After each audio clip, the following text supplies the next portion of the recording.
কোরআন। কোরআন শিখা এবং শেখানো, শিখা শেখানো দুইটাই ভালো কাজ। শিখতে হবে, শেখাইতে হবে, শেখার কোনো শেষ নাই। আমি বাংলাদেশে থাকতে বিভিন্ন জায়গায় কেরাতও পড়তাম, একটু একটু আলোচনাও করতাম। মিশরে যখন গিয়েছি আমাদের কেরাত আলহামদুলিল্লাহ শুদ্ধ ছিল, কিন্তু মিশরের অনেক আরব শায়েখদের কাছে যখন আমরা পড়তাম বলতো এইটা এইভাবে হয় না, এইভাবে, এটা এইভাবে আদায় করতে হবে। আমার এক আলজেরিয়ান শায়েখ ছিল, সে আমারে বলতেছে পড়ো, আমার আউযুবিল্লাহি হয় না এর কাছে। কি বলবো আমি, মানে হচ্ছে, সে চাচ্ছে আরো উচ্চ মাকামের। হ্যাঁ, তা আমাকে সে আরবি কবিতা দিয়ে ঠিক করে দিতেছে। আমাকে বলতেছে ওয়ারাক্কিল হামজাতা মিন আউযু ওয়া ফাখমিত তাআ যাল মাশযুযু ওয়া শানশিনিশ শিনা ফিশ শাইতানি আফাহিমতা ইয়া মিজান আর রহমানি। কবিতা বানায় আমাকে ঠিক করে দিতেছে, বলতেছে রাক্কিল হামজা ফি আউযু, আউযুর মধ্যে আউযু, আউযু আ বলতে গেলে আরো চিকন করবা, ফাখমিত তা, তাটারে মোটা করবা, মিনাশ শাইতান, তা মোটা করবা, ওয়া শানশিনিশ শিনা ফিশ শাইতানি, আর আশ-শাইতানের মধ্যে আশ আশ এরকম একটা আওয়াজ হবে। তো এগুলো তো আমরা আদায় করি না। তো সে আমাকে এরকম উচ্চাঙ্গের কেরাতের উচ্চমানের কেরাত শিক্ষা দিচ্ছিল, তার মানে শিখার শেষ নাই। তো শায়েখকে আমি প্রায় শোনাতাম। শোনাবেন, একজন ভালো শায়েখ পেলেই শোনাবেন। আমি আমার ইউনিভার্সিটিতে অনেক হাফেজদেরকে কোরআন শোনাই, পেলেই আমি বলি একটু শোনো আমার কোরআন। আর আরব শায়েখদের পেলে তো কথাই নেই, আমি সুযোগ পেলে বলি যে একটু শোনেন।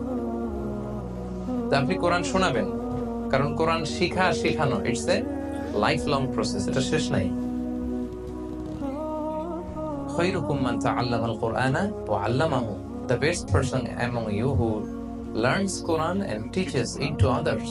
সবচেয়ে শ্রেষ্ঠ সে যে নিজেও শিখে অন্যরাও শেখায়। আপনি একজনের শুধু সূরা ফাতিহা শিখাই দিলেন, সে আজীবন যত নামাজ পড়বে সূরা ফাতিহা, তার সওয়াব কমবে না, কিন্তু একটা পার্সেন্টেজ সওয়াব আপনার আমলনামায় আছে না নাই?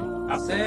সে যদি আবার আরেকজনের সূরা ফাতিহা শিখায় দেয়, এ যদি আবার আরেকজনের শুদ্ধ করায় দেয়, এভাবে সাদাকায়ে জারিয়া কিয়ামত পর্যন্ত আপনার আমলনামায় সওয়াব পেতেই থাকবেন, আপনি পেতেই থাকবেন, পেতেই থাকবেন। সুবহানাল্লাহ। তো এই জন্য কোরআন যেন আমরা শিখে নেই। কোরআন কে কে পারেন না পড়তে, আমি হাত তোলাবো না, ভয় নাই। নিজের সাথে নিজে একটু বোঝাপড়া করেন যে বয়স কত হইলো, এখনো শুদ্ধভাবে কোরআন পড়তে পারি না, কি জবাব দিব আমরা আল্লাহর কাছে? No excuse will be granted that day, for sure I am telling you. সেদিন কোনো এক্সকিউজ আপনি পাবেন না, কারণ এত সহজ হয়েছে এখন অ্যাক্সেসিবিলিটি। রবিবারে কোরআনের ক্লাস হয়, অনলাইনে কোরআনের কোর্স হয়, অভাব নাই। কি এক্সকিউজ দিবেন আপনি আল্লাহর কাছে সেদিন? সব পারেন, কোরআন পারেন না কেন? আপনি পারেন না কেন? আপনার একটা শক্ত সিদ্ধান্তই পারে আপনাকে কোরআনের ছাত্র বানাতে। আজকের কায়েদ ফাউন্ডেশনের এই প্রোগ্রাম থেকে সিদ্ধান্ত নেন, তওবা করেন। যারা এখনো কোরআন শিখেন নাই, যে আল্লাহ তুমি এত দামি দামি কথা আমাদের জন্য পাঠাইছো, কি বললাম, আমি পড়ার সৌভাগ্যটাই অর্জন করলাম, আমার মতো হতভাগা তো আর কেউ হতে পারে না। সিদ্ধান্ত নেন তো সঠিকভাবে শুদ্ধভাবে কোরআন তেলাওয়াত শিখবেন, ইনশাআল্লাহ। বলেন সবাই। এবং এই বয়সে যদি কোরআন শিখেন তার ডাবল সওয়াব। রাসূল সাল্লাল্লাহু আলাইহি ওয়াসাল্লাম বলেন ওয়াল্লাযী ইয়াকরাউল কুরআন ওয়া ইয়াতাতা'তাউ ফীহি ওয়া হুয়া লাহু শাকুন ফালাহু আজরান।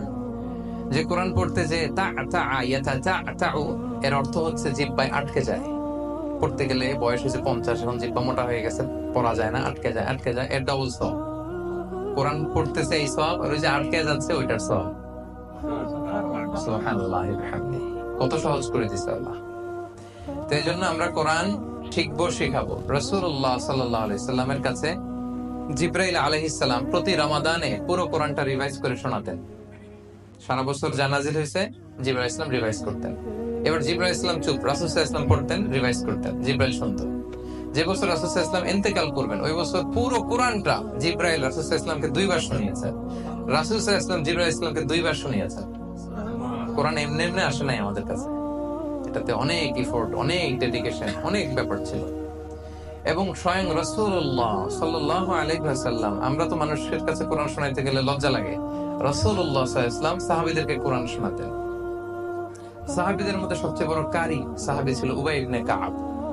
উবাই ইবনে কাবের কাছে যে রাসূল সাল্লাল্লাহু আলাইহি ওয়াসাল্লাম বলেন, ইয়া উবাই ইন্নাল্লাহা আমারানি আন আকরা আলাইকা কুরআন। হে উবাই, আল্লাহ আমাকে আদেশ দিয়েছে আমি যেন তোমারে কোরআন শোনাই। হে উবাই, আল্লাহ আমাকে অর্ডার করেছে আমি যেন তোমার কাছে যে কোরআন পড়ি, তোমারই কোরআন শুনে। উবাই বিশ্বাস করতে পারলেন না। উনি বললেন, কি বললেন? ইয়া রাসূলুল্লাহ, আল্লাহু সাম্মানি, আল্লাহ আমার নামটা, সরাসরি আমার নামটা ধরে বলছে।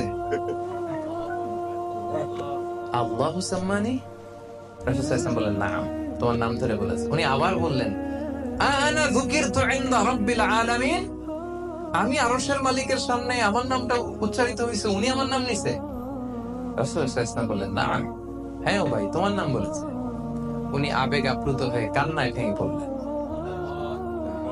রাসূলুল্লাহ সাল্লাল্লাহু আলাইহি ওয়াসাল্লাম উবাই ইবনে কাবকে কোরআন শোনাতেন। ইবনে মাসউদ রাদিয়াল্লাহু তাআলা আনহুকে, এগুলো সব বুখারীর হাদিস, সংক্ষেপে আমি শুধু শোনাচ্ছি। ইবনে মাসউদ রাদিয়াল্লাহু তাআলা আনহুকে বললেন, ইবনে মাসউদ, ইকরা আলাইয়া কোরআন, তুমি একটু কোরআন পড়ো তো। ইবনে মাসউদ বললেন, আকরাউ আলাইকা ওয়া আলাইকা উনজিল ইয়া রাসূলুল্লাহ, আপনার কাছে কোরআন নাযিল হয়, আপনার সামনে আমি কিভাবে কোরআন পড়বো? রাসূল সাল্লাল্লাহু আলাইহি ওয়াসাল্লাম বললেন, ওয়া ইন্নী উহিব্বু আন আসমাআহু মিন গায়রি, আমি যেমনি অন্যকে কোরআন শোনাতে পছন্দ করি, আমি অন্য থেকে শুনতেও পছন্দ করি। তার মানে রাসূলুল্লাহ সাল্লাল্লাহু আলাইহি ওয়াসাল্লাম স্বয়ং উনি সাহাবীদের কাছে বসে কোরআন শোনাতেন, আবার কোন সাহাবীর কাছ থেকে কোরআন শুনতেন। তার মানে কোরআন পড়া, পড়ান, শোনা, শোনান, সবটাই সওয়াবের কাজ। আপনি আপনার স্ত্রীর কাছ থেকে শুনবেন, আপনি আপনার স্ত্রীকে শোনাবেন, আপনি আপনার সন্তানের কাছ থেকে শুনবেন। এখন তো সহজ হয়ে গেছে, হোয়াটসঅ্যাপে আমি রেগুলার শুনি আমার ওয়াইফের কাছ থেকে কোরআন তেলাওয়াত, আমার মেয়ের কাছ থেকে কোরআন তেলাওয়াত, আমিও পাঠাই, ওরাও পাঠায়, ওরা ভুল করলে আমি আবার ভয়েস দিয়ে শুধরে দিই। এখন তো সহজ। আপনি কোন এক্সকিউজ দিয়ে পার পেতে চান বলেন? আমি পারি নাই, বুঝি নাই, শিখি নাই, পাই নাই। No excuse will be granted that day. কোনো এক্সকিউজ আপনি দিতে পারবেন না। সো আমরা যেন কোরআন পড়ি, আমরা যেন অন্যকে শেখাই। সম্মানিত ভাইরা, পারা যাবে তো ইনশাআল্লাহ? আচ্ছা, তাহলে 3 নম্বর দায়িত্ব বুঝে পাইলে। 4 নম্বর দায়িত্ব হচ্ছে মেমোরাইজেশন, মুখস্থ করা। কোরআন মুখস্থ করাটাও কিন্তু আমাদের দায়িত্ব। ইন্না নাহনু নাযালনা যিকরা ওয়া ইন্না লাহু লাহাফিজুন, আমি আল্লাহ কোরআন নাজিল করেছি, কোরআন হেফাজতের দায়িত্ব আমি আল্লাহ নিয়েছি। তো এখন আল্লাহ কি নিজে এসে কোরআন হেফাজত করবে? কাদের মাধ্যমে করবে? আমাদের মাধ্যমে। কোরআনকে হেফজ করে রাখা এটা আমাদের দায়িত্ব। নট নেসেসারি যে পুরো কোরআনই হেফজ করতে হবে। আমাদের দেশে একটা ব্যাড কালচার হচ্ছে, এক ছেলেরে নিয়ত করছে এটারে দিব হেফজ খানায়, তুই 30 পারা করবি, আর এটারে বানানো ইঞ্জিনিয়ার, ওর 1 পারাও করার দরকার নেই। এরকম না টেন্ডেন্সিটা? মানে যারা হেফজ খানায় পড়বে ওরা দুনিয়ার সব দায়িত্ব নিয়ে আসছে কোরআন হেফাজত করার। আসলে ব্যাপারটা এমন নয়। আমাদের প্রত্যেকের দায়িত্ব এই কোরআনকে হেফাজত করা, পড়ার মাধ্যমে, হেফজ করার মাধ্যমে, রিভাইজ করার মাধ্যমে, মেমোরাইজেশন করার মাধ্যমে। মিশরে আমরা এটা দেখেছি, আমি তো 4-5 বছর আল আজহার ইউনিভার্সিটিতে পড়েছি। মিশরে দেখেছি এই কালচারটা আরবদের মধ্যে আছে। ওরা সবাই হেফজ করে, যে পারে 30 পারাই করে, না পারলে 20 পারা, না পারলে 10 পারা, না পারলে 5 পারা, না পারলে জুজ আম্মা, কোরআনের 30তম পারাটা, আমপারাটা 1 পারা হইলো এরা মুখস্থ করবে। সুবহানাল্লাহ। মিশরের ড্রাইভারদের দেখতাম সামনে সবসময় কোরআন রাখতো। আমি এক ড্রাইভারকে একদিন জিজ্ঞেস করতেছি, হাবিবি হাফিজতা কাম গুজ মিনাল কোরআন, কয় পারা মুখস্থ করছস?